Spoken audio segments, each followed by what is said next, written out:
لا إله إلا الله محمد رسول الله.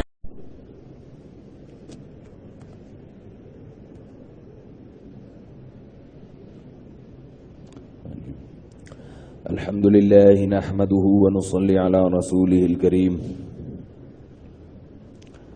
رمضان میں جو بیانات کے سلسلے چل رہے ہیں اس میں کل آخری بیان ہوگا انشاءاللہ.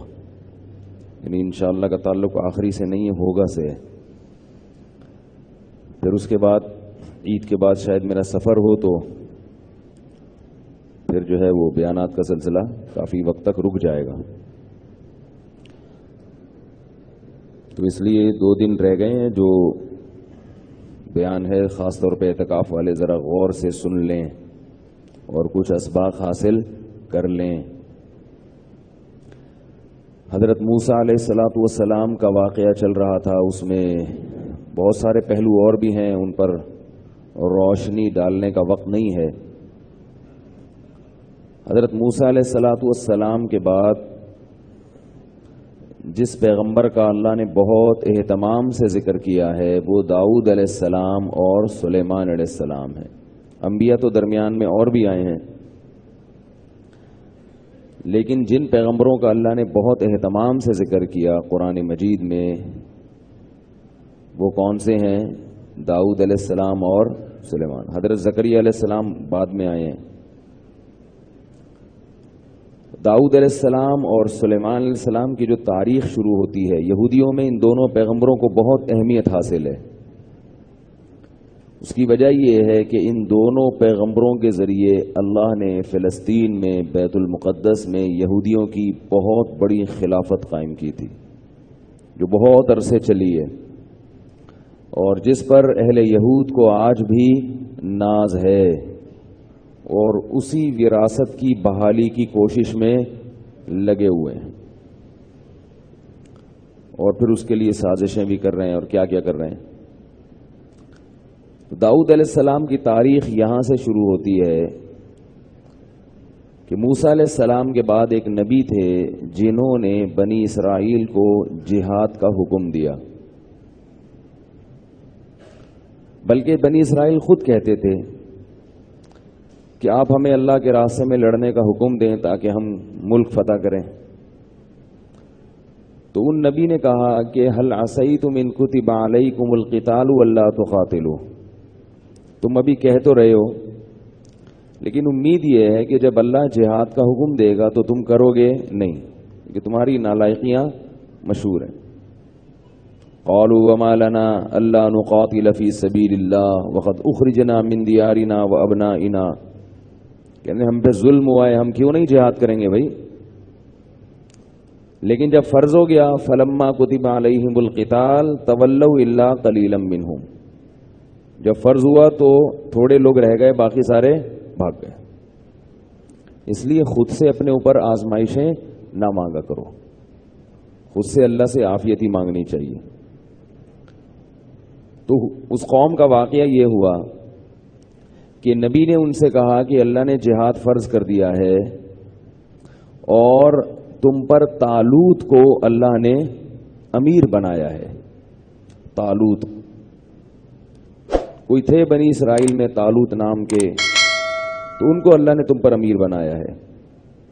قالوا انا یکون لہ الملک علینا. کہنے لگے یہ کیا بات ہے، یہ والا امیر ہمیں قبول نہیں ہے، یہ والا امیر ہمیں قبول. بول لینا، بہت تو ہلکی ہو گئی یہ تراویح، اب تھوڑی تھکاوٹ ہوتی ہے اتنی. یہ والا امیر نہیں چلے گا. کیوں نہیں چلے گا بھائی؟ جو لوگ فسادی ہوتے ہیں نا، فسادی، ان کو ہر چیز پہ اعتراض ہوتا ہے. ہر مسجد میں بھی ہوتے ہیں ایسے، ہر دفتر میں بھی ہوتے ہیں، ہر مدرسے میں بھی ہوتے ہیں، ہر اسکول میں بھی ہوتے ہیں، ہر یونیورسٹی میں بھی ہوتے ہیں، ہر ملک میں بھی ہوتے ہیں، ہر اسمبلی میں بھی ہوتے ہیں، ہر جگہ ہوتے ہیں. کوئی بھی آرڈر دیا، شریف لوگ کہتے ہیں آنکھ بند کر کے مان لو بھائی کس کا آرڈر ہے؟ امیر کا آرڈر ہے. اس کی ذمہ داری ہے کہ یہ مستحق ہے یا نہیں ہے. اور جو شرارتی ہوتا ہے وہ کیا کرے گا؟ نہیں کیوں، یہ کیوں بھائی؟ تمہاری جب فیلڈ نہیں ہے، تمہارا کام نہیں ہے، تو اس میں ٹانگ مت اڑاؤ. جس کا کام ہے سر اس کو کرنے دو. یہ ہر جگہ ہوتے ہیں. یہ کیوں ہو رہا ہے, یہ کیوں ہو رہا ہے, یہ پنکھا یوں کیوں گھوم رہا ہے, یوں کیوں نہیں گھوم رہا ہے. جو جس کا کام ہے. اب آپ نے گھر میں پلمبر کو بلایا اور وہ الیکٹریشین کے کام میں کیڑے نکالنے لگے تو میرا گلا بہت ہی بیٹھ گیا, دعا کرو کھل جائے. بالکل جو ہے نا آواز ہی نہیں نکل رہی ہے. تو ابھی امید ہے عید کا چاند نظر آ کے انشاءاللہ صحیح ہونا شروع ہو جائے گا, کیونکہ جب تک بولنا بند نہیں کریں گے تو یہ گلا رپورٹ ہی ہے واللہ عالم. تو یہ جو ہے نا, اب گھر میں آپ نے الیکٹریشین کو بلایا, پلمبر کو بلایا اور وہ الیکٹریشین کے کام میں کیڑے نکالنا شروع کرے. الیکٹریشین کو غصہ آئے گا کہ نہیں آئے گا؟ ابے بھائی تو پلمبر ہے, تجھے نل کا جوڑنے کے لیے بلایا ہے, تو یہ کیوں کہہ رہا ہے یہ جس نے بٹن لگایا ہے صحیح نہیں لگایا. تو یہ یاد رکھو, ایسے فسادیوں سے. اسی طرح علماء کے بیان میں بھی کیڑے نکالنے والے ہوتے ہیں. اچھی بھلی بات چل رہی ہے, کچھ نہ کچھ نکال دو. اب اتنے وضاحتی بیانات تو نہیں دیے جا سکتے نا. میرا وہ کلپ چلا ہے, اس میں میں نے یہ بیان میں کہا کہ بھائی جو زنا سے بچنے کا اور برائی سے بچنے کا علاج محاسب و مراقبوں میں یا تبلیغ میں نہیں ہے, اس کا علاج نکاح میں ہے. اور یہ سوچ قوم لوط علیہ السلام کی ہے. اب وہ یہ جو میں نے بات کی نا, یہ سوچ قوم لوط کی ہے. وہ پچھلے بیان سے اگر کنیکٹ ہوگی تو وہ سمجھ میں آئے گی. شارٹ کلپ میں تو آدھی بات آتی ہے, آدھی رہ جاتی ہے. اب اس پہ لوگ کہہ رہے ہیں کہ کیا مطلب, محاسبے مراقبے کرنا لوط علیہ السلام کی قوم کا کام ہے, تبلیغ میں نکلنا لوط علیہ السلام کی قوم کا کام ہے. ارے بھائی کامن سینس استعمال کرو کہ بیان کرنے والا اتنا بے وقوف تو نہیں ہے نا کہ وہ محاسبوں مراقبوں کو قوم لوط کا کام کہہ رہا ہو. اللہ کے بندو, خود بھی تو تھوڑی سی سینس استعمال کرنی چاہیے. اور بیان کرنے والا اتنا بے وقوف بھی نہیں ہے کہ وہ خانقاہوں کے خلاف بولے یا تبلیغ کے خلاف بولے. وہ اتنی بڑی بات ممبر پہ بیٹھ کے کہے گا کہ تبلیغ والے غلط ہیں اور خانقاہ والے غلط ہیں. اس بیان کا مطلب سمجھنے کی کوشش کرو کہ وہ کہنا کیا چاہ رہا ہے. تھوڑی سی سینس استعمال کرو گے تو سمجھ میں آ جائے گا, ورنہ بیٹھ کے کیڑے نکالتے رہو گے تو نکلتے رہیں گے. وہ بیان کرنے والا یہ بتا رہا ہے کہ نکاح سے دور بھاگنا کس کی سوچ ہے؟ لوط علیہ السلام کی قوم کی سوچ ہے.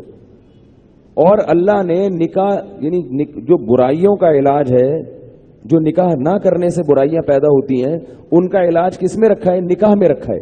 باقی تبلیغ کی اہمیت کم نہیں ہو جاتی اس سے, خانقاہوں میں محاسبوں مراقبوں کی اہمیت کم نہیں ہو جاتی. ایک صاحب نے یہ اعتراض کیا, اتنی کم عمری میں لوگوں کو شادی کی ترغیب دے رہے ہو, کیا کوئی مولوی اپنی بیٹی دینے کے لیے تیار ہے کسی 14 یا 15 سال کے نوجوان کو؟ دیکھو کیسا طنز مار رہے ہیں. یعنی آپ کہہ رہے ہیں کہ 15 سال یا 14 سال میں لڑکے کی شادی کرو, تو کیا کوئی مولوی اپنی بیٹی دینے کے لیے تیار ہے؟ تو بھائی بیٹی دینے کے اصول الگ ہیں اور کسی سے نکاح کرنے کے اصول الگ ہیں. جو بھی اپنی بیٹی دینا چاہتا ہے اس کو شریعت نے پوری اجازت دی ہے کہ وہ یہ دیکھے کہ یہ 15 یا 16 سال کا اس عورت کو, اس لڑکی کو, بیوی کو رکھ سکتا ہے یا نہیں رکھ سکتا. یہ دینے کے اصول ہیں. اگر 15 سال کا نوجوان رکھ سکتا ہے تو یقیناً دینا چاہیے, اس کو یقیناً دینا چاہیے. اس میں یہی تو میں کہنا ہوں, یہی تو سمجھا رہا ہوں. لیکن اگر وہ یہ سمجھتا ہے کہ نہیں رکھ سکتا تو 15 کیا 45 سال والے کو بھی نہیں دی جائے گی. دوسری بات یہ کہ ہم نے تو ان نوجوانوں کو ترغیب دی ہے جن کو رشتہ مل رہا ہو 14-15 سال کی عمر میں. نہیں مل رہا تو پھر تھوڑی ہم نے اسے کہا کہ نکاح کرو. جب مل ہی نہیں رہا تو کہاں سے کرے گا؟ تو یہ سب باتیں ہوتی ہیں کامن سینس کی. لیکن لوگ کیا کرتے ہیں, تو مجھ سے بہت لوگوں نے کہا اس پہ وضاحتی بیان دے. میں نے کہا پھر وضاحتی کا مطلب تو ہر بات پہ وضاحتی تو عجیب سا بن جائے گا. وہ تو پھر وہی ایک لطیفہ ہے نا, چلے چھوڑیں, بات سے بات نکلے گی. یہ تو ایک اتفاق سے وضاحتی بیان آ گیا یہ مسئلہ سمجھانے کے لیے, ورنہ ایسا نہیں ہوتا. ہاں کوئی واضح غلطی ہو کسی سے تو بدگمانی ہے. وہی جنید جمشید بیچارے کا جو حشر ہو گیا تھا, اس کی زبان سے ایک لفظ نکل گیا. اب اس کا حل یہ کہ بھائی زبان لڑکھڑا گئی, غلطی ہے, سوری کر لے. اس نے سوری کر لی, بات ختم ہو گئی. اس کے پیچھے بندوق لے کے پڑے رہا. جنازے میں بھی معاف نہیں کیا اور اب تک معاف نہیں کیا اس کو. ایک بندہ پرسوں میرے پاس آیا اور کہنے لگا میرے علاقے میں ایک دیندار نمازی آدمی ہے, کہہ رہے جنید جمشید معاذ اللہ یہ تھا اور یہ تھا, اور اس کو گالیاں دینا شروع کر دی. کہہ رہا میں تو اس کو گریبان سے پکڑ کے ٹھوائی لگانے لگا تھا, تو مرنے کے بعد بھی اس کو معاف نہیں کیا. تو کسی کی بات کا مطلب سمجھا کرو کہ کہنا کیا چاہ رہا ہے وہ. میں خود ان خانقاہوں سے نکل کے آیا ہوں. میں خانقاہوں کے خلاف بولوں گا تو میں اپنا کردار مشکوک کر رہا ہوں. میرا یہ نظریہ ہے کہ اس زمانے میں کسی بزرگ سے اصلاحی تعلق قائم کیے بغیر اصلاح ممکن نہیں ہے. یہ جتنے نئے نئے فتنے پیدا ہو رہے ہیں نا، یہ سب اس لیے کہ ان کے کسی بزرگ سے اصلاحی تعلق نہیں ہوتا، ان کا کوئی سرپرست نہیں ہوتا، روحانی پیشوا نہیں ہوتا. یہ بے لگام اونٹ ہوتے ہیں. شتر بے مہار ہوتا ہے نا، بے لگام اونٹ، جدھر منہ اٹھائے گا وہاں کو چرنا شروع کر دے گا. اصلاحی تعلق ہوتا ہے، کسی سلسلے سے جڑا ہوا ہوتا ہے، کسی بزرگ سے بیعت ہوتا ہے، اور بزرگ بھی متبع سنت ہوں، روحانی والے نہیں ہوں، بزرگوں باقاعدہ متبع سنت ہوں، تو ان سے بیعت کی برکتیں ہوتی ہیں، ان سے اصلاحی تعلق کی برکتیں ہوتی ہیں. ہم اگر کسی بزرگ سے بیعت نہ ہوتے تو آج جو ہم سے ٹوٹا پھوٹا لنگڑا لولا دین کا کام ہو رہا ہے یہ تھوڑی ہوتا. جن لوگوں کا کسی شیخ سے، کسی بزرگ سے اصلاحی تعلق نہیں ہوتا، کسی متبع سنت سے اس کو روحانی پیشوا نہیں بناتے، وہ اگر علم حاصل کرتے ہیں، علم تو حاصل ہو جاتا ہے مگر اس علم سے تعمیری کام کم ہوتا ہے اور فسادی کام زیادہ ہوتا ہے. علم بہت خطرناک چیز ہے اگر اس کو صحیح رخ نہ دیا جائے، کیونکہ عالم کے پاس نا سب کچھ، اس کو سب پتا ہوتا ہے. اس کے ہاتھ میں لوگوں کی جو ہے نا تقدیروں کا اسٹیئرنگ ہوتا ہے، وہ ادھر کو بھی گھما سکتا ہے اور ادھر کو بھی گھما سکتا ہے. تو اگر یہ بزرگوں سے تعلق نہیں ہوتا، کوئی سرپرست نہیں ہوتا، کوئی بڑے نہیں ہوتے، کوئی بزرگ نہیں ہوتے جہاں جو ہے نا جن سے رہنمائی لے رہا ہو، تو وہ تو ایسا ہوتا ہے کہ بس فتنہ فساد ایک نئی نئی یوٹیوب پہ کلپ بنا کے لائے گا اور امت کو لڑوائے گا، جیسے کہ ہو رہا ہے. ہر نئے دن کوئی نیا کلپ آیا ہوا ہوتا ہے کسی کا، کوئی آج نیا اٹھ کے آ گیا، اس نے نیا فتنے کی بنیاد رکھ دی. وہ کہہ رہا میں کسی کو نہیں مانتا، میں نہ اس کو نہیں مانتا ہوں، نہ میں اس کو مانتا ہوں، نہ میں اس کو مانتا ہوں، نہ میں اس کو مانتا ہوں، میں اپنے آپ کو مانتا ہوں. بس حوالے ہر ایک کے پاس ہیں، دلائل ہر ایک کے پاس ہیں. امت کیا ہو رہی ہے؟ ٹوٹ ٹوٹ کے ٹکڑے ٹکڑے ہو رہی ہے. دین اسلام مشکوک ہوتا چلا جا رہا ہے. تو یہ سب اسی وجہ سے ہے کہ ان لوگوں کا کوئی سرپرست اور رہنما نہیں ہوتا، یہ خود ہی اپنے باپ بنے ہوئے ہوتے ہیں. ایک آدمی سے آپ پوچھیں آپ کے والد محترم کا نام، وہ اپنا ہی نام بتا دے. آپ نے ستار بھائی سے پوچھا آپ کے والد کا نام کیا؟ انہوں نے ستار ہی ہے. تو یار ستار تو آپ کا ہے نا، تو آپ کے باپ کا نام کیا ہے؟ بولا تو ہے ستار ہے. ابے تو ابا کا نام کیا؟ بولا ہم اپنا باپ خود ہی ہے، ہم اپنا باپ، ہم ہی اپنا باپ ہے. یار آپ کا کوئی تو باپ ہوگا. نہیں میں اپنا باپ خود ہی ہوں. تو یہ جو نئے نئے آ رہے ہیں نا فتنے، یہ سب اپنے باپ خود ہی ہیں. ان کا کوئی ہے ہی نہیں، ان کا کوئی پیچھے کوئی روحانی سلسلہ ہو جو نبی صلی اللہ علیہ وسلم تک پہنچتا ہو. تو ہم کہاں، ہماری اوقات نہیں ہے کہ کسی خانقاہ کے خلاف جو اتباع سنت پہ چلا رہی ہیں لوگوں کو، اس کے خلاف ہم بولیں. تو کسی کی بات کو غلط نہ لے کے جایا کرو، اس کی بات کو صحیح رخ دیا کرو. سمجھ رہے ہو بات کو کہ نہیں سمجھ رہے؟ تو میں بتا رہا تھا فسادی کیا ہوتے ہیں. ہاں کچھ بیچارے نہ چاہتے ہوئے بھی اعتراض کر لیتے ہیں کہ وہ فسادی تو نہیں ہوتے، لیکن ان کی مینٹل اپروچ کم ہوتی ہے، تو وہ اس حساب سے سمجھتے ہیں. تو بنی اسرائیل نے کیا کہا؟ نبی نے کہا یہ طالوت ہیں، یہ تمہارے امیر ہیں. تم انہیں خود ہی نے بولا تھا نا جہاد کرنا ہے جہاد کرنا ہے. اب یہ جہاد کے لیے یہ کمانڈر ہیں، امیر ہیں. تو ان کو خوش ہونا چاہیے تھا کہ چلو یار ہمیں اگر سلیکشن کا کہا جاتا تو اختلاف ہوتا، دو دھڑے بن سکتے تھے. نبی کا قول حرف آخر ہوتا ہے، تو نبی نے کہہ دیا تو بس یہ تو پتھر پہ لکیر ہے، مان لو اس کو. تو کہنے لگے یہ والا نہیں چلے گا، یہ والا نہیں چلے گا. کیوں بھائی یہ کیوں نہیں چلے گا؟ کہہ رہے ہیں نحن احق بالملک منہ، ہم میں سے جو فلاں چند لوگ ہیں نا یہ زیادہ حقدار ہیں. ولم یؤت سعۃ من المال، اور اس میں سب سے بڑا فالٹ یہ کہ یہ غریب آدمی ہے. ہم پیسے والے ہیں اور یہ کیا ہے؟ غریب آدمی. غریب آدمی کو ہم کمانڈر نہیں بنا سکتے. اب نبی کتنی شفقت کر رہے ہیں قوم پر. ہونا تو یہ چاہیے نبی کہیں جب اللہ نے کہہ دیا تو اس کی لاجک سمجھ میں آئے یا نہ آئے مانو. لیکن ان نالائقوں کو سمجھانے کے لیے نبی کہہ رہے ہیں قالوا انا یکون لہ الملک قال ان اللہ زادہ علیکم، اللہ نے اس کو تم پر فضیلت دی ہے. ان اللہ اصطفاہ علیکم، اللہ نے اس کو تم میں چنا ہے. وزادہ بسطۃ فی العلم والجسم، دو کوالٹیز اللہ نے اس کو ایسی دی ہیں کہ یہی کمانڈر بننے کا اہل ہے. ایک تو جسم مضبوط ہے اور اللہ نے اس فیلڈ میں اس کو مہارت بھی دی ہے. علم بھی دیا ہے. بھائی کمانڈر بننے کے لیے پوری آرمی کو کی کمانڈ کرنا اور لڑائی کرنا دشمن سے, دشمن کی ٹرک کو سمجھنا کہ دشمن کہاں سے حملہ کر سکتا ہے اور کہاں سے اس کا دفاع کیا جا سکتا ہے, طاقتور دشمن سے لڑنے کے لیے فوج کی آرمی کو کون سی ٹرک استعمال کرنی پڑے گی, یہ ساری چیزیں یہ معلومات ہونی چاہیے, تب وہ آدمی کمانڈر بننے کا اہل ہے. اور دوسرا خود بھی صحت اچھی ہو, ایسا نہ ہو کہ وہاں جا کے تھک جائے, سانس پھول جائے اور پتلی گلی سے نکل جائے. اسٹیشن پہ لا رہے ہیں کہ ہمارے کمانڈر صاحب کی طبیعت شوگر لیول کیا ہو گیا ہے, ڈاؤن ہو گیا. تو جو آرمی کا مورال اسی حساب سے, جن کا شوگر ڈاؤن نہیں بھی ہوئی نا ان کا مورال بہرحال ڈاؤن ہو جائے گا, کیونکہ ہمارے کمانڈر صاحب ہی ایسے. اس سے بھی پتہ چلتا ہے کہ فائٹ کے لیے, لڑائی کے لیے صحت اور دشمن کی ٹرک, اس کا علم. تو یہ علماء نے یہ بات بیان کی ہے عقائد کی کتابوں میں کہ مسلمانوں کا کمانڈر بننے کا اہل وہ ہے جو جنگی امور میں مہارت رکھتا ہو.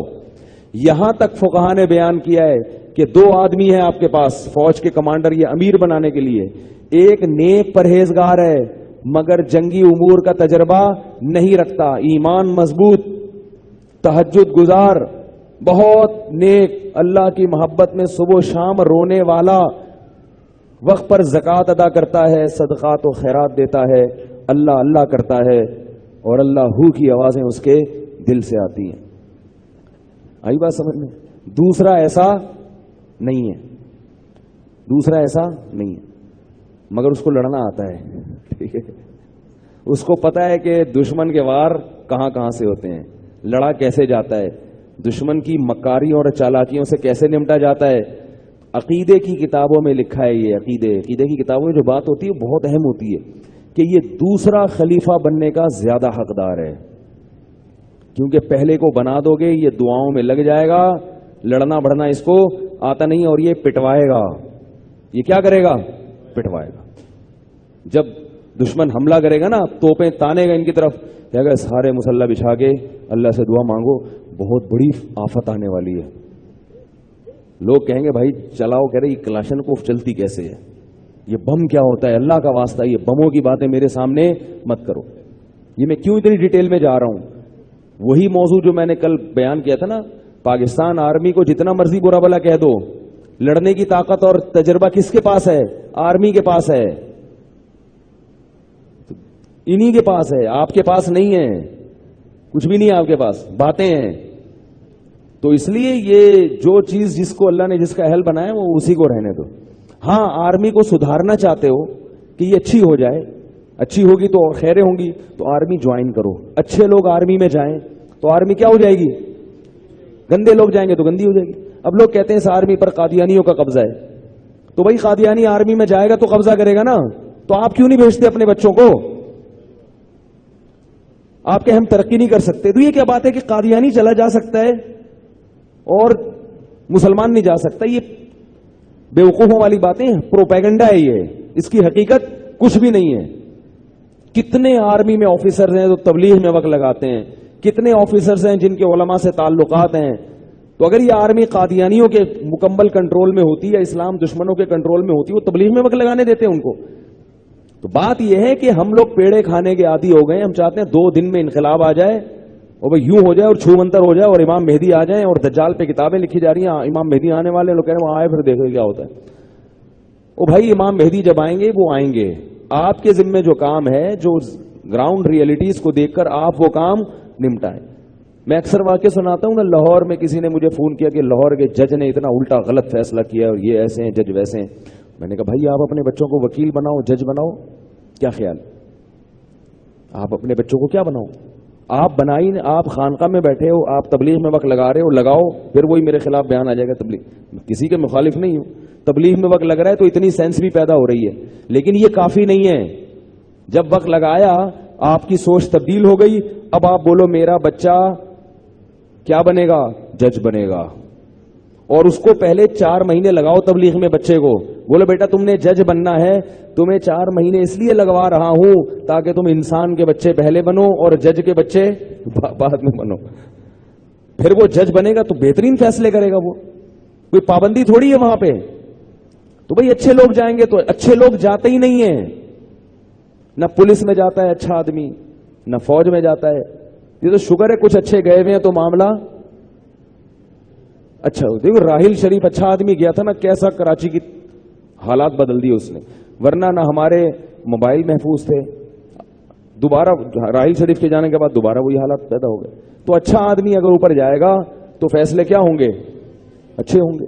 تو آپ بھیجو، خود پڑھو. جو ٹین ایجز لڑکے بیٹھے ہوئے ہیں، ہدف بنائیں اپنا. کوئی ہدف یہ بنا، یہ چھوڑ دو ڈاکٹر واکٹر کا اتنا فائدہ نہیں ہے. ڈاکٹروں کی بھرمار ہے پاک، ہر آدمی ڈاکٹر بن رہا ہے، MBA کر رہے ہیں. MBA سے مجھے تو عجیب نفرت ہو گئی ہے. MBA والا کچھ تقدیریں تھوڑی بدل سکتا ہے. MBA کرنے والا ایک ملازمت کرے گا، لگی بندی تنخواہ لے گا، اس کی قوم کے نفس پہ ہاتھ، کمپنی کا مینیجر بن کے غلام بنو گے. اللہ کے بندو، تنخواہ لوگے اور گاڑی لے کے زندگی گزار دو گے. ان شعبوں میں جاؤ جن شعبوں میں جانے کے بعد قوم کی تقدیریں آپ کے ہاتھ میں ہوں گی. بیوروکریسی میں جاؤ، بیوروکریسی میں ایسی فیلڈ میں جاؤ کہ آپ کے ہاتھ میں کیا ہوگی؟ قوم کی تقدیریں. آپ کھیلو گے قوموں کی قسمت سے. آپ MBA کر کے کمپنی میں کماؤ پوت بن جاتے ہو، لگی بندی تنخواہ مل رہی ہے، اور جتنی محنت کرو گے فائدہ آپ کو نہیں ہوگا. فائدہ کس کو ہوگا؟ کمپنی کو ہوگا. آپ کو ایک لگی بندی تنخواہ دے کے ریٹائر کر دیں گے تھوڑے دنوں میں. اس لیے ملازمت سے بڑی نفرت ہے ہم کو. یہ ملازمت مسلمانوں میں بہت بعد میں آئی ہے. مسلمان تاجر ہوا کرتے تھے. تاجر جو ہے نا، اس کی بھی ہاتھ میں لوگوں کی تقدیریں ہوتی ہیں. پتہ ہے آپ کو؟ تاجروں سے آرمی والے مشورے لیتے ہیں. تاجروں کو پوری دنیا کا علم ہوتا ہے. ریٹ بڑھا دیا، ریٹ گھٹا. یہودی تجارت پہ آیا ہے، تجارت میں اسی لیے آیا ہے کہ اس کو پتا ہے کہ تجارت اپنے ہاتھ میں ہوگی تو پوری دنیا کی تقدیریں ہمارے ہاتھ میں ہوگی. تجارت میں آگے بڑھیں، بیوروکریسی میں آگے بڑھیں، جج بنیں، آرمی میں جائیں، پولیس میں جائیں. آپ کیا کرتے ہیں؟ بہت زیادہ پڑھ لکھ کے کیا بن جاتے ہیں؟ کماؤ پوت بن جاتے ہیں. کسی بڑے سیٹھ کے ملازم بن جاتے ہیں. وہ آپ کو 1 لاکھ 2 لاکھ تنخواہ دے گا. کھاؤ گے، پیو گے، بچے پیدا کرو گے اور مر جاؤ گے. نہیں آئی میرا خیال. ہمارے ایک رشتے دار تھے، ان کے پاس 2 آپشن تھے، مرچنٹ نیوی اور آرمی. ان کا یہ کہنا تھا میں آرمی میں جاؤں گا، جبکہ پیسہ کس میں تھا؟ مرچنٹ نیوی میں ٹھیک ٹھاک پیسہ ہے. بڑی اچھی سوچ تھی، لیکن اس پر عمل نہیں ہوا. اگر وہ آرمی میں آج ہوتے، بہت کچھ تبدیلیاں کر چکے ہوتے. وہ کس میں چلے گئے؟ Merchant navy. مرچنٹ نیوی میں ٹھیک ٹھاک پیسہ ہے، مگر آپ کی کوئی سنتا نہیں ہے. یعنی آپ کسی کو کیا مرچنٹ نیوی کے کیپٹن کی کیا کوئی یہ تھوڑی کہ وہ کوئی قانون بنا کے ملک میں نافذ کر دے. تو ان چیزوں کی طرف جاؤ گے تو کیا ہوگا؟ انقلاب آئے گا، اور وہ جائز انقلاب ہوگا، قانون کے دائرے کے تحت انقلاب ہوگا. اس انقلاب کو دنیا مانے گی. سمجھ میں نہیں آ رہی میرا خیال ہے، رہنے دیں، وہی ٹھیک ہے. تو انہوں نے کیا کہا؟ پھر تبلیغ میں بھی وقت لگاؤ، کیونکہ وہ بھی ضروری ہے بھائی. ورنہ انقلاب کے چکر میں جب اس ماحول میں جاؤ گے تو تھوڑے دنوں میں ویسا ہی ہو جاؤ گے. سوچ کے کیا گئے تھے؟ جب ججوں میں وکیلوں میں بیٹھو گے نا، اور بزرگوں کے پاس نہیں جاؤ گے، تبلیغ میں وقت نہیں لگاؤ گے، تو وکیلوں کے جب دیکھو گے 2 نمبر ہی کر رہے ہیں، تو آئے تھے وکیلوں کو سیدھا کرنے، تھوڑے دنوں میں خود 2 نمبر بن جاؤ گے. اور پھر جو آدمی باقاعدہ اخلاص کے ساتھ 2 نمبر بنتا ہے وہ ریکارڈ سارے توڑ دیتا ہے. وہ سارے ریکارڈ توڑ دیتا ہے. تو انہوں نے کیا کہا کہ بھائی یہ والا ہمیں قبول نہیں ہے، یہ پیسہ ہی نہیں ہے. تو انہوں نے کہا کہ ان کے پاس علم ہے، یعنی یہ جو لڑائی کا علم اللہ نے اس کو دیا ہے، اور صحت اچھی ہے، تو یہی ہے. پھر کیا ہے؟ اس کا مطلب تقوی کی نفی نہیں ہے. تقوی کے بغیر تو اللہ کی مدد نہیں آتی. بتانا یہ مقصد ہے کہ صرف تقوی نہیں ہے، ظاہری اسباب اختیار کرنا جو دنیا میں کامیابی کے ہیں وہ ضروری ہیں، وہ بھی اتنے ہی ضرور بلکہ تقوی کا حصہ ہیں وہ. تو بہرحال نبی نے کہا کہ یہی ہیں، تو پھر مان لیا انہوں نے، اور بتایا کہ ان کی یہ نشانیاں ہیں. ایک تابوت آئے گا جس میں حضرت موسیٰ علیہ السلام اور ہارون علیہ السلام کی چھوڑی ہوئی چیزیں ہوں گی. واقعہ لمبا ہے، میں بہت سمیٹ رہا ہوں.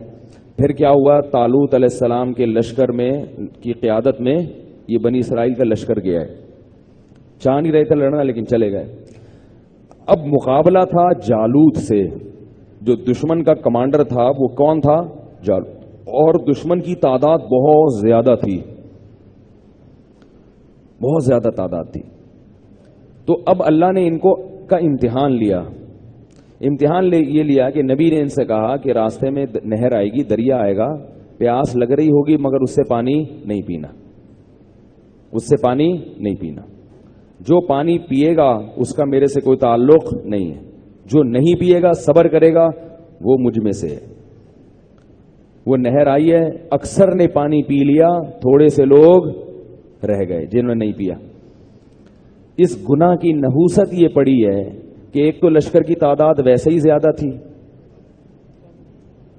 لشکر یعنی دشمن کے لشکر کی تعداد, ان کی اپنی تعداد کم تھی, تو گناہ کی وجہ سے ان میں اور کم ہمتی پیدا ہو گئی. گناہ جو ہے نا وہ تو انسان کو کم ہمت بنا دیتا ہے, کم ہمتی پیدا ہو گئی. کم ہمتی پیدا ہوئی اور شیطان نے ان پر حملہ کر دیا اور یہ کہنے لگے لا طاقت لنا اليوم بجالوت وجنودی, اتنے بڑے لشکر اور جالوت جیسے طاقتور کمانڈر سے ہمارے لیے لڑنا ممکن نہیں ہے, اور بھاگ گئے میدان جنگ سے. وہ جو تھوڑے سے رہ گئے تھے بنی اسرائیل میں, انہوں نے کہا کم من فئۃ قلیلۃ غلبت فئۃ کثیرۃ باذن اللہ. دیکھو پیغمبر نے جب لڑنے کا حکم دیا ہے تو یہ جہاد فرض عین ہے نا. اگر اس میں شکست کا عنصر ہوتا تو اللہ یہاں لڑنے کا حکم نہ دیتے. تو کتنی دفعہ اللہ نے کمزوروں کو طاقتور پہ غالب کیا ہے, لہذا اللہ غالب کرے گا, ہمت کرو. انہوں نے کہا نہیں ہم نہیں لڑ رہے. جب لڑائی ہوئی ہے وہ تھوڑے سے لوگ میدان میں آ کے کھڑے ہو گئے, وہ اور تھوڑے سے رہ گئے تھے, اور ان کا کتنا حوصلہ کہ اپنی قوم کو بھاگتے ہوئے دیکھ بھی رہے ہیں, ایسے میں تو اور حوصلہ ڈاؤن ہوتا ہے. مگر وہ بہت ہی بنی اسرائیل کے منجے ہوئے لوگ تھے جنہوں نے پانی بھی نہیں پیا اور اپنی قوم کو بھاگتے ہوئے دیکھا, پھر بھی میدان میں ڈٹ گئے اور قوم کی طاقت سے بھی متاثر نہیں ہوئے. اور جب لڑائی کا میدان گرم ہوا ہے تو اتنی زور کی لڑائی ہوئی ہے, دشمن نے اتنا سخت حملہ کیا ہے کہ اللہ فرماتے ہیں یہ تھوڑے سے ایمان والے لوگ اللہ سے دعا مانگنے لگے, ربنا افرغ علینا صبرا, اے اللہ ہمیں صبر کی توفیق نہیں چاہیے, صبر کی بالٹیاں ہمارے اوپر انڈیل دے. یہاں ہمارے لیے مقابلہ ممکن. ایسے موقع پہ اللہ دعائیں قبول کرتا ہے. اسباب پورے اختیار کر لو. ہم کیا کرتے ہیں, بیٹھے بیٹھے پیڑے کھانے کے عادی ہیں. وہ ایک مولوی صاحب شہادت کی بہت دعا مانگتے تھے, اللہ مجھے شہادت چاہیے. کسی نے کہا مولوی صاحب جہاد پہ تو آپ جاتے نہیں ہیں, حلوے میں تو کوئی بم رکھ کے دے گا نہیں آپ کو, ہے بھائی, حلوے کھاتے رہتے ہیں تو شہادت کہاں سے ملے گی. تو وہ اتنی سخت لڑائی تھی کہ اب اللہ سے کیا کر رہے ہیں, کیسے عجیب افراغ کہتے ہیں عربی میں انڈیلنا. ایک ہوتا ہے نا کسی پہ چھڑکنا, ایک ہوتا ہے کسی کو کوئی چیز دینا. انڈیلنا کہتے ہیں پوری بالٹی اٹھا کے کسی کے سر پہ ایسے ڈال. اے اللہ تھوڑے سے صبر سے کام نہیں چلے گا, افرغ علینا صبرا, تو صبر کی بالٹیاں بھر بھر کے ہمارے سروں پہ انڈیل دے. بہت سخت تیری, ورنہ اتنی سخت لڑائی میں پاؤں قدم نہیں جم سکتے. وثبت اقدامنا, اور ہمارے قدموں کو زمین پہ جما دے, گاڑ دے, ایسا نہ ہو پیچھے ہٹ جائیں. وانصرنا علی القوم الکافرین, اور ان کافروں کے مقابلے میں ہماری مدد کر. تو اللہ فرماتے ہیں کہ کہاں نقشہ ناکامی کا تھا, اللہ نے دعا قبول کی. فہزموہم باذن اللہ, اللہ کے حکم سے اس چھوٹی سی جماعت نے اس بہت بڑی جماعت کو شکست دے دی. اور اس چھوٹی سی جماعت میں داؤد نام کے جو بنی اسرائیل کے تھے جن کو ابھی تک نبوت نہیں ملی تھی, انہوں نے اور زیادہ بہادری دکھائی ہے. ویسے تو یہ تھوڑی سی جماعت بہت بہادر اور اللہ کے خوف سے ڈرنے والی. ان میں جو داؤد تھے انہوں نے کس کو قتل کیا, جالوت کو. انہوں نے کہا کہ ورنہ کمانڈر کو نشانہ بنانا آسان نہیں ہے. اسپیشل انہوں نے جا کے وقتل داؤد جالوت, داؤد نے جا کے کس کو قتل کیا ہے, یہ تھا ہمارا ماضی, یہ تھے مسلمان.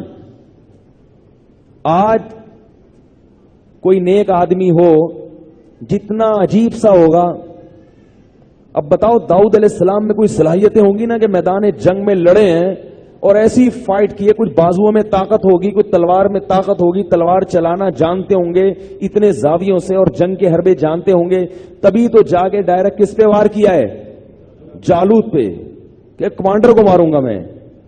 یہ مہارت کے بغیر, بازوؤں میں طاقت کے بغیر, اچھی صحت کے بغیر ممکن ہے؟ تو صحت کا خیال رکھتے ہوں گے نا بھائی, ایکسرسائز کرتے ہوں گے یا کچھ جسمانی وہ, تبھی تو اتنی, ورنہ کوئی ایسا آدمی جس کو نہ کھانے کا پتا نہ سونے کا پتا, اس کی شوگر کبھی چڑھ رہی ہے, کبھی شوگر گر رہی ہے, کبھی گردوں کے مسائل, کبھی بلڈ پریشر ہائی, کبھی بلڈ پریشر ڈاؤن, وہ یہ کام کر سکتا ہے؟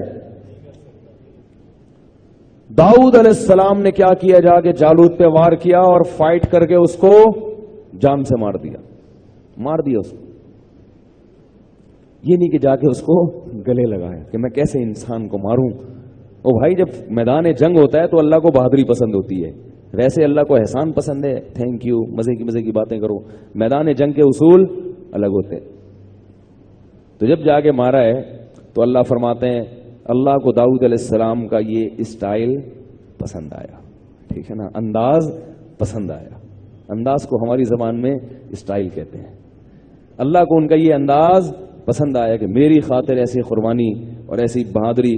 آتاہ اللہ الحکمہ, اللہ نے ان کو حکمت بھی دی, نبوت بھی دی, اور اللہ نے ان کو بادشاہت بھی دے دی. آئندہ کے لیے کون سلیکٹ ہو گیا امارت کے لیے؟ داؤد علیہ السلام. کمانڈر بن گئے, اور کمانڈر بننے کے بعد بادشاہ بن گئے. سب بنی اسرائیل ان کے وہ جو نبی تھے نا جن کی قیادت میں لڑے تھے, وہ کس کو خلافت دے کے چلے گئے؟ داؤد علیہ السلام. اور جب اتنے جو کمانڈر جب بہادر ہوتا ہے نا تو نیچے والوں میں بھی حوصلہ پیدا ہوتا ہے.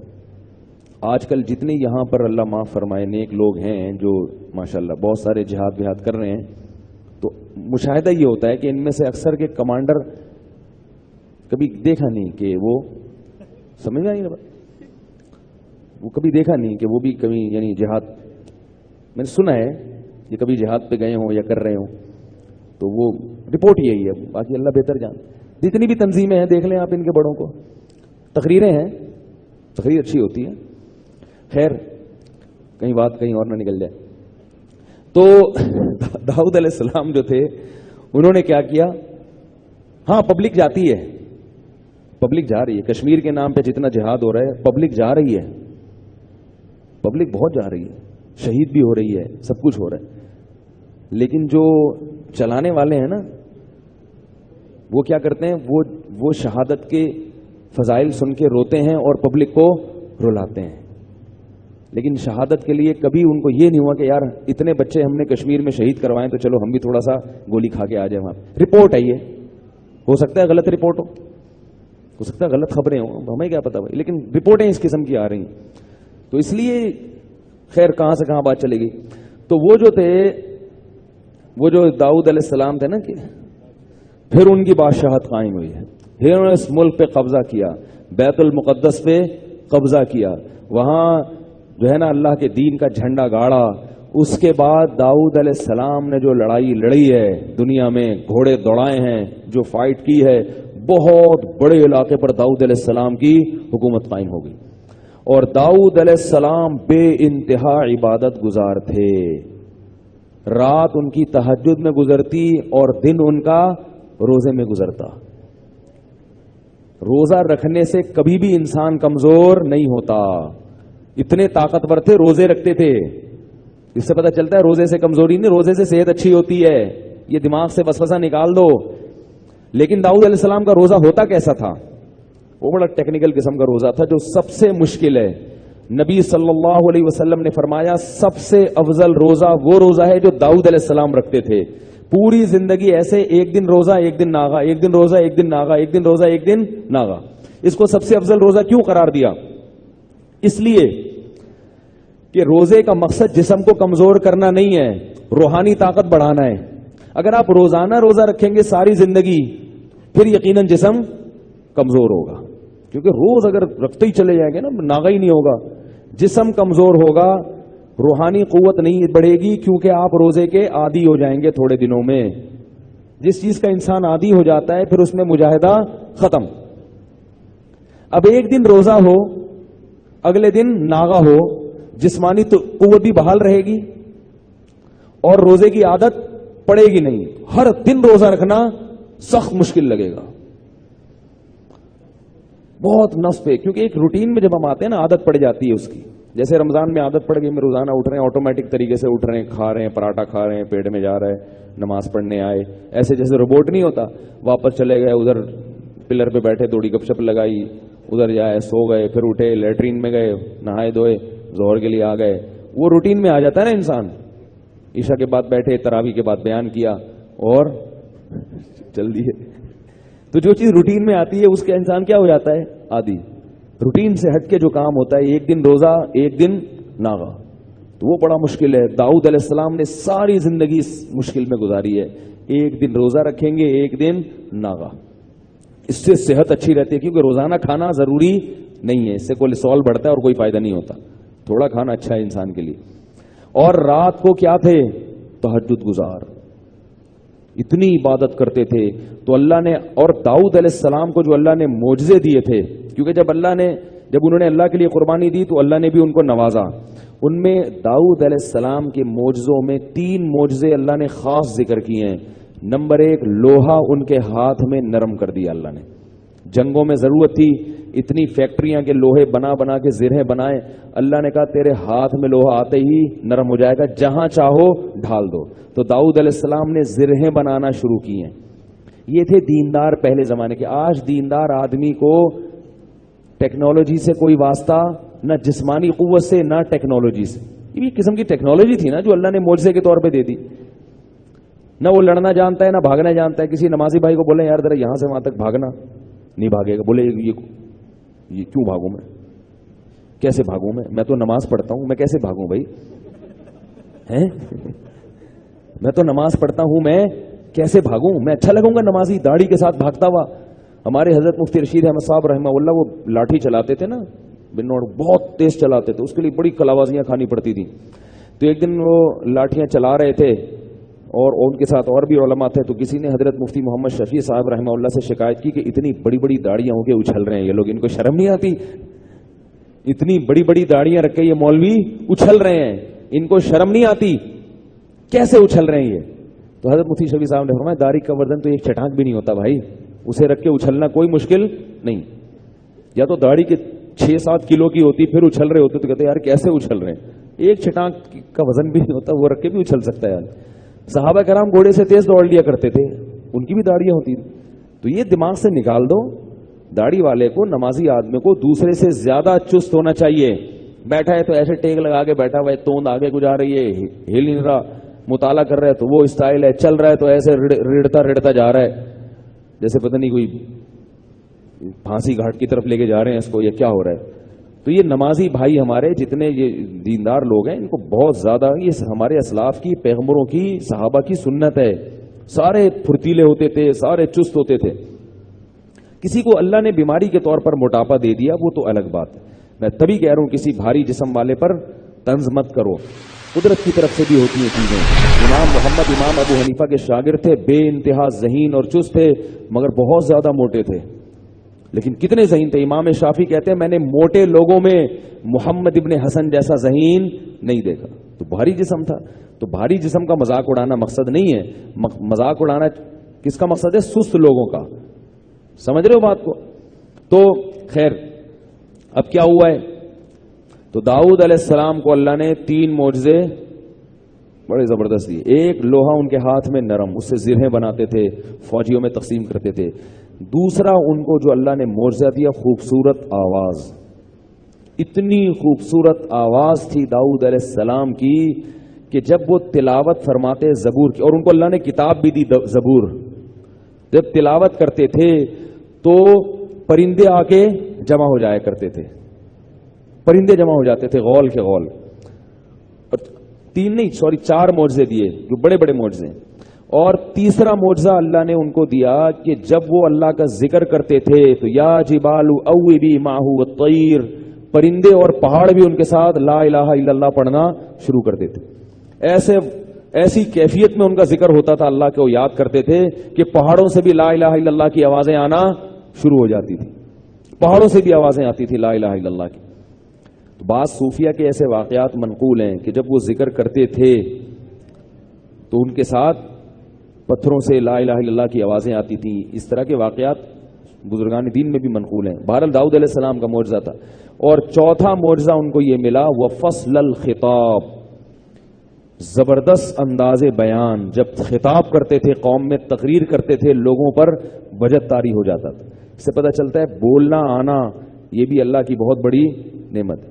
جن لوگوں کو بولنا نہیں آتا وہ بولنا چاہ کیا رہے ہوتے ہیں اور منہ سے نکل کچھ اور رہا ہوتا ہے, ٹھیک ہے. وہ اپنا اظہار معافی ضمیر کر نہیں پاتے, بات سمجھا نہیں پاتے, جس سے لڑائیاں ہوتی ہیں. کہنا کیا چاہ رہے ہیں, کہہ کیا رہے ہیں, ایکچولی کر کے پھر اس کو سیدھا کرتے رہتے ہیں.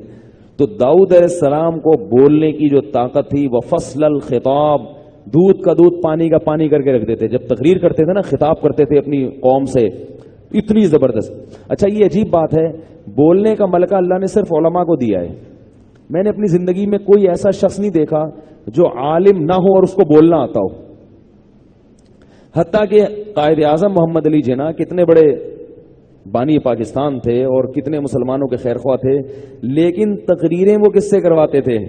علماء سے. جلسوں میں, ان کے بہت سارے جلسوں میں جو تقریریں کی ہیں وہ کس نے کی ہیں؟ بولنا کس کو آتا تھا؟ ان کی سپیچ ہوتی تھی, بڑی مہذب ہوتی تھی, مگر جو ہوتا ہے نا خطابت کے جوہر دکھا دینا اور لوگوں کو گرما دینا, یہ کس کا کام ہے؟ یہ اللہ نے ہمیشہ سے علماء کو یہ ملکہ دیا ہے. تو کیونکہ اللہ ان سے تبلیغ کا کام لیتا ہے نا, تو ان کو بولنے کا سلیقہ سکھا دیتے ہیں اللہ تعالیٰ. تو یہ داؤد علیہ السلام کا کام تھا. اب داؤد علیہ السلام کی خلافت پھیلتی پھیلتی کہاں تک چلی گئی. اللہ فرماتے ہیں کہ داؤد علیہ السلام کو ہم نے, داؤد علیہ السلام کے بہت بیٹے تھے, سینکڑوں تھے, کیونکہ داؤد علیہ السلام نے 700 شادیاں کی تھیں. اگرچہ رمضان میں ایسی باتیں نہیں کرنی چاہیے, لوگ ایک میسج آیا تھا کسی کا کہ یہ رمضان میں آپ کس قسم کی شادیوں کی باتیں کرتے ہیں, لیکن بہرحال داؤد علیہ السلام نے تو رمضان میں کی تھی یا شوال میں کی تھی, مجھے پتہ نہیں ہے, ٹھیک ہے. تو باندیاں بہت تھیں. تو تبھی یہودیوں نے, اللہ معاف فرمائے, اپنے ہی پیغمبر کو, ان میں سے بعض لوگوں نے معاذ اللہ عیاش لکھا ہے, نقل کفر نباشت. کیا لکھا ہے؟ معاذ اللہ عیاش تھے. تو یہ ایسے نالائق ہیں, اپنے پیغمبروں پر بھی تہمت, پیغمبروں کو بھی, تو یہ اپنے پیغمبروں کو معاف نہیں کیا, ہمارے پیغمبر کو کیسے معاف کریں گے یہ؟ اس لیے ان لوگوں سے زیادہ فری ہونے کی ضرورت نہیں ہے. تو ان کے پاس وسائل تھے, قوت اتنی تھی, طاقت اتنی تھی, تو وہ 700 کے 7000 بھی رکھ لیتے. دوسری بات یہ کہ آپ سے پیسے لے کے تھوڑی کیے تھے انہوں نے, جو آپ کو اعتراض ہو رہا ہے بھائی, جو کہنا یہ انہوں نے اتنی کیوں کی تھی, تو بھائی تم سے پیسے لے کے کی تھی. بھائی ان عورتوں کو اعتراض ہونا چاہیے نا کہ وہ کہہ رہی ہم پہ 700 سوکنے, وہ کہہ رہی ہیں, وہ عورتیں کہہ رہی ہیں کہ داؤد علیہ السلام جیسے جوان, خوبصورت اور اتنی زبردست آواز, تو عورت 700ویں نمبر پر بھی ان کی سوکن بننا قبول کر رہی ہے اور پچھلی والی نہیں بھاگ رہی. وہ کہہ رہی ہمیں ان سوکنوں کے ساتھ بھی یہ داؤد قبول ہیں, تو آپ کو کیوں تکلیف ہو رہی ہے بھائی؟ ایک دفعہ کیا ہوا, کسی نے کسی مولوی صاحب پہ طنز مارا, ابے یہ کیا شادیاں وادیاں کر رہے ہیں یار, ابھی دوسری بھی نہیں تیسری بھی کر لی. تو اس نے کہا کہ آپ سے پیسے لے کے کیے انہوں نے, تو اپنے پیسوں پہ کر رہے ہیں, تو آپ کو کیوں تکلیف ہو رہی ہے؟ تو عجیب بات ہے یہ جو لوگ نبی صلی اللہ علیہ وسلم پہ اعتراض کرتے ہیں نا کہ اتنی عمر میں 9 سال کی جوان لڑکی سے نکاح کیا, تو بات یہ ہے کہ حضرت عائشہ کو جب تکلیف نہیں تھی, وہ خوش تھی شادی پہ, تو پھر آپ کو پیٹ میں مروڑ کیوں ہو رہا ہے؟ بھئی آپ کہتے ہو بچی پہ ظلم ہو, تو وہ کہہ رہی میں نے تو اس سے اچھا رشتہ ہی نہیں کوئی کائنات میں. تو جب وہ خوش ہیں, میاں بیوی خوشی ہنسی خوشی زندگی گزر رہی ہے ان کی, تو کسی یہودی کو کیوں تکلیف ہو رہی ہے یا آپ کیوں پریشان ہو رہے ہیں؟ غامدی صاحب نے تو اس اشکال کا جواب دینے کے لیے نا 19 سال عمر بنا دی کہ نہیں جی 9 سال نہیں تھی, امی عائشہ کی عمر 19 سال تھی, کھینچ تان کے کر دیا. لیکن انگریز 19 سال پہ بھی خوش نہیں ہوگا, کیونکہ 50 سال کی عمر میں کسی 19 سال کی لڑکی کی شادی 50 سال سے کی جائے تو ہمارے عرف میں اس کو بھی معیوب سمجھا جاتا ہے. تو بیچارے کوشش میں کر رہے ہیں کہ انگریز خوش ہو جائیں, لیکن وہ انگریز پھر بھی خوش نہیں ہوگا. اس لیے جو جیسا ہے نا اس کو ویسے ہی رہنے دو. عربوں میں رواج تھا کم عمر لڑکیوں کی شادی بڑی عمر کے لوگوں سے ہوتی تھی, اور آج بھی رواج ہے, اور اسلام میں اس کو معیوب نہیں سمجھا گیا. وجہ اس کی یہ ہے کہ کم عمر کی لڑکی کی شادی جب بڑی عمر کے آدمی سے ہو رہی ہے, تو اس بڑی عمر کے آدمی میں کوئی ایسی کوالٹی ہوتی تھی جس کی وجہ سے اس کی عمر کو اگنور کیا جاتا تھا. سمجھ میں نہیں آ رہی بات میرا خیال؟ بھائی اس میں کوئی ایسی کوالٹی تھی, ورنہ خامخواہ میں کوئی یہ کام تھوڑی کرے گا, خامخواہ میں تھوڑی کرے گا یہ کوئی کام. اس میں کوئی کوالٹی, وہ پیغمبر تھے. اسی طرح بعض دفعہ ایسے ہوتا ہے کہ اور کوئی کوالٹی ہوتی ہے اس کے اندر. تو بات کہاں سے کہاں جا رہی ہے؟ تو داؤد علیہ السلام کو اللہ نے کیا دیا؟ بیٹا دیا جس کا نام تھا سلیمان. وورث داؤد سلیمان. اور اللہ نے سلیمان علیہ السلام کو جو معجزے دیے ان کی تعداد داؤد علیہ السلام سے بھی زیادہ. اور دونوں باپ بیٹے جج بن کے لوگوں کے درمیان فیصلے کیا کرتے تھے. دیکھو جج کا عدالت کا نظام بھی کس کے ہاتھ میں تھا؟ ان کے ہاتھ. اس سے پتہ چلتا ہے جج بننا بہت بڑی بات ہے. اللہ نے پیغمبروں کو بنایا جج بن کے صحیح فیصلے کرو تو یہ پیغمبروں کی سنت زندہ ہوگی. تو پھر کیا ہوا ہے کہ داؤد علیہ السلام اور سلیمان علیہ السلام کو اللہ نے پرندوں کی بولیاں سکھا دی. علمنا منطق الطیر وأوتینا من کل شیء. ہر چیز اللہ نے ان دونوں کو دی ہے، باپ اور بیٹے کو. تو سلیمان علیہ السلام کا واقعہ بھی پھر لمبا ہے، کل آخری بیان ہوگا تو انشاءاللہ پھر میں سلیمان علیہ السلام کے واقعے پر کچھ روشنی ڈالوں گا. ابھی کافی وقت ہو گیا ہے تو اس کو ہم یہیں بند کر دیتے ہیں. کیا خیال ہے؟ میری کئی سالوں کی نمازیں اور روزے قضا ہیں تو ان کو ادا کرنے کا کیا طریقہ ہے؟ کئی سالوں کی نمازیں اور روزے ادا کر لیں، یہ طریقہ ہے، یہی طریقہ ہے. اس کے علاوہ اور کوئی طریقہ؟ جتنے سالوں کی نمازیں ہیں اتنے سالوں کی نمازیں پڑھیں. نماز پڑھنے کا طریقہ یہ ہوگا کہ جب آپ فجر پڑھ رہے ہیں تو آپ یہ نیت کریں گے کہ میرے ذمے فجر کی جتنی نمازیں قضا ہیں ان میں جو نماز سب سے پہلے نمبر پہ آتی ہے میں وہ پڑھ رہا ہوں یا پڑھ رہی ہوں. ٹھیک ہے نا؟ تو وہ آپ یہ نیت کریں. ظہر جب پڑھیں تو آپ کے میرے ذمے ظہر کی جتنی نمازیں قضا ہیں ان میں جو سب سے پہلی نماز ہے میں وہ پڑھ رہا ہوں. جب بھی نیت ہوگی تو یہی ہوگی. جب آپ دوبارہ فجر پڑھیں گے پھر آپ یہی نیت کریں گے میرے ذمے فجر کی جتنی نمازیں ہیں ان میں سب سے پہلی نماز. کیونکہ وہ جو آپ نے پڑھ لی ہے نا وہ تو ذمے میں رہی نہیں ہے. نہیں آ رہی نا؟ وہ تو ذمے میں رہی نہیں ہے تو وہ خود بخود دوسری نماز پہلے نمبر پہ آ جائے گی ان نمازوں میں جو آپ کے ذمے میں ہیں. سمجھ رہے ہو؟ اسی طرح آپ ایک ڈائری میں نوٹ کر لیں کہ کتنے سال کی نمازیں. اندازہ ہی ہوگا، یقین تو نہیں ہو سکتا. کتنی سال کی فجر ہے. بعض لوگ فجر کم پڑھتے ہیں ظہر زیادہ پڑھتے ہیں تو وہ ظہر کم رکھیں فجر زیادہ رکھیں. ٹھیک ہے نا؟ تو جمعے کتنے آئے ہیں یہ سارا حساب کر کے ایک اندازہ ہی ہوگا، اس کا یقین نہیں ہو سکتا. تو اندازے سے کر لیں اور جتنی نمازیں پڑھتے جائیں ڈائری میں سے وہ کاٹتے جائیں. بعض لوگ ڈائری کا نظام نہیں رکھتے، حافظے پر اعتماد کرتے ہیں، وہ ساری زندگی کنفیوز رہتے ہیں، پڑھتے رہتے ہیں، ان کو یہ نہیں پتہ چلتا کہ ہوئی ہے کہ نہیں ہوئی ہے. اس لیے حافظے پر اعتماد نہ کریں، ڈائری میں باقاعدہ نوٹ کریں اور جتنی نمازیں ہوتی جا رہی ہیں ان کو کاٹتے چلے جائیں. تو انشاءاللہ یہ نمازیں آپ کی امام مہدی کے آنے سے پہلے جس اسپیڈ سے آپ پڑھ رہے ہیں اس میں تو یہی ہے کہ امام مہدی کے آنے سے پہلے یہ نمازیں آپ کی امید ہے کمپلیٹ ہو جائیں. تو بھائی 24 گھنٹے میں کم از کم ایک دن کی نماز لازمی پڑھو. ایک دن کی بھی نہیں پڑھ رہے تو پھر گناہ ہونے کا خطرہ ہے بہت سخت. اور ایک دن کی اگر پڑھ رہے ہو تو اگر موت آ گئی تو وصیت کر کے جاؤ. تو اللہ کی رحمت سے امید ہے اللہ تعالیٰ معاف کر دیں کیونکہ انسان اس سے زیادہ کا مکلف نہیں ہے نا. اب ایک دن میں 5 نمازیں فرض بھی پڑھنی ہے پھر قضا بھی پڑھنی ہے تو اور بھی تو کام کرنے ہیں نا. بعض لوگ تو ایسے ہوتے ہیں اولو العزم ہوتے ہیں کہ وہ ایک دن میں 5 دن کی نمازیں قضا پڑھ لیتے ہیں. ہمارے حضرت کے ایک مرید تھے، وہ تقریباً 50 سال کی عمر میں دین پر آئے. گورنمنٹ میں کسی ادارے میں آفیسر تھے. 50 سال کی عمر میں جب آئے ہیں تو ایسا انقلاب آیا ان میں کہ انہوں نے 50 سال کی عمر میں عالم بھی بنے، وہ حافظ بھی بنے، اور میرا خیال ہے کتنے 60 40 50 سال کی قضائے عمری انہوں نے ایک سال میں نمٹا لی.